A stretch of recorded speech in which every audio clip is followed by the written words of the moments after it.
We are a micro distiller of premium spirits. And what we try to do is we try to come up with something unique, not strange, but of a very high quality. So our products are all top shelf products, but we try to move the price point down into mid-shelf range so that people can experience a very good product without paying the high dollars for it. Everything we do is locally sourced. Our grains all come out of Ashtabula County. Our grains go to a farmer in Chardon to feed his animals. So everything we do is very locally sourced. We try to get it in Lake County. If we can't get it in Lake County, we go to adjacent counties. If we can't get it there, we stay in the state of Ohio. We grind our own grains, so our corn, our rye, and our barley are all ground here. We then go through the process of bringing them in. We use limestone water for the bourbon. We mash our corn and grain in the still.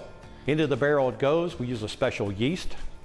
10 days later, it comes out of the barrel and we put it into the still behind us and run. One of the things we do with the still is it controls the temperatures very accurately, so we can now separate the alcohols out. So instead of this kind of mixed blend, ours are very, very precise, and we pull just the hearts out. I enjoy a decent spirit and decided, you know, as a hobby, we'll kind of get into this and do it.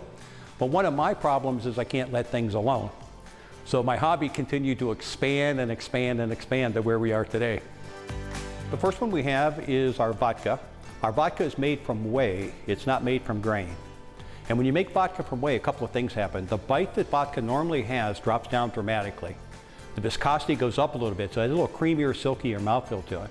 It is sustainable, water positive, carbon negative, so it is a green liquor. We call it a sipping vodka because it's one of the few vodkas you could literally put in a glass with a couple of cubes and sip the vodka. And our bourbon is basically a Kentucky mash recipe. We put it into a barrel. It sits in a barrel for 4 years. At the end of 4 years, we single barrel bottle. We bottle at 90 proof. We have a Jamaican rum, and we're the only distiller around that makes Jamaican rum. And what makes it Jamaican rum is we use the third run of molasses. It's blackstrap molasses and sugarcane. The yeast we import out of the Caribbean comes out of Trinidad. We ferment it at a high temperature for 2 weeks before it goes into the still. So when it comes out, it's molasses forward. Some people get a caramel butterscotch up front. There's a something in the middle, and it gets sweet at the end.